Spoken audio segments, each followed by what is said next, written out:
Hi dears, ഒരു പ്രവാസിയുടെ കയ്യൊപ്പ് എന്ന നോവൽ തുടരുന്നു.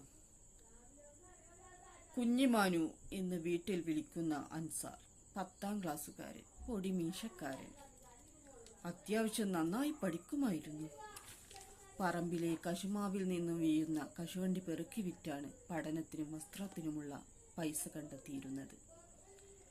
10ാം ക്ലാസ് ഫസ്റ്റ് ക്ലാസ്സിൽ പാസ്സായവൻ കുടുംബം പോറ്റാനായി പ്രവാസ ലോകത്തേക്ക് പറന്നു. ആ മണലാരണ്യം അവനെ വരവേറ്റു.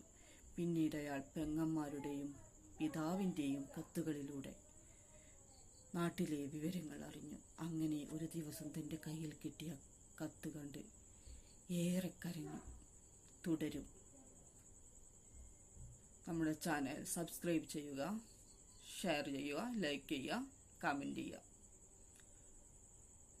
ബാക്കി ഭാഗങ്ങൾ കിട്ടാൻ ഈ ചാനൽ സബ്സ്ക്രൈബ് ചെയ്യുക.